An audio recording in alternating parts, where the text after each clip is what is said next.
ಸರಿಯಾಗಿ ಚೆನ್ನಾಗಿ ಬೆಳೆ ಬರಬೇಕು ಅಂದಾಗ್ಲೇ ಈ ರೈತನ ಜೀವನ ಪಾವನ ಆಗುತ್ತೆ ಅಂತ ರೈತ ಹೇಳ್ತಾನೆ. ಒಂದೇ ಹೇಳಿ ಮಳೆ ಆಗದೆ ಈ ಭೂಮಿ ತಾಯಿ ಕೈ ಕೊಟ್ಟರೆ ಈ ರೈತ ಈ ಜೀವನದಲ್ಲಿ ನೊಂದುಕೊಂಡು ನೇಣು ಹಾಕೊಂಡು ಸಾಯೋ ಪರಿಸ್ಥಿತಿ ಬರುತ್ತೀರಿ ಈ ರೈತರಿಗೆ. ರೈತ ಯಾವತ್ತೂ ಅಂತ ಕೆಟ್ಟ ನಿರ್ಧಾರಕ್ಕೆ ಕೈ ತೆಗೆದುಕೊಳ್ಳೋನಲ್ಲ.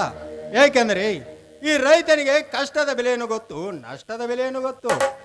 ಜೀವನವನ್ನು ಹೇಗೆ ಸಾಗಿಸಬೇಕೆಂದು ಅರಿತ ಈ ರೈತ ಕಷ್ಟಕ್ಕೆ ಕುಗ್ಗದೆ ಸುಖಕ್ಕೆ ಹಿಗ್ಗದೆ ಈ ಜಗತ್ತಿನಲ್ಲಿ ತಲೆ ಎತ್ತಿ ತಿರುಗುವವನು ಯಾರಾದರೂ ಇದ್ದಾರಂದ್ರೆ ನಿಜವಾಗಲೂ ಅವನೇ ಸೀತಾ, ಈ ಭೂಮಿ ತಾಯಿಯ ಚೊಚ್ಚಲ ಮಗ ಈ ರೈತ.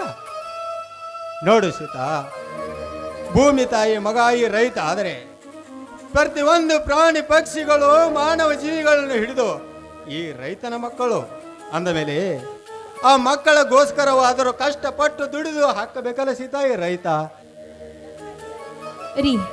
ರೈತರ ದೊಡ್ಡ ಗುಣ ರೀ ಇದು. ಆದ್ರೆ ಈ ರೈತರನ್ನು ಮೋಸಗೊಳಿಸಿ ಕೋಟಿಗಂಟ್ಲೆ ಹಣ ಗಳಿಸಿ ಈ ರಾಜಕಾರಣಿಗಳು ರೈತರನ್ನು ಕೈಗೊಂಬೆ ಅಂತ ಆಡಿಸ್ತಾ ಇದ್ದಾರಲ್ರಿ ಸೀತಾ.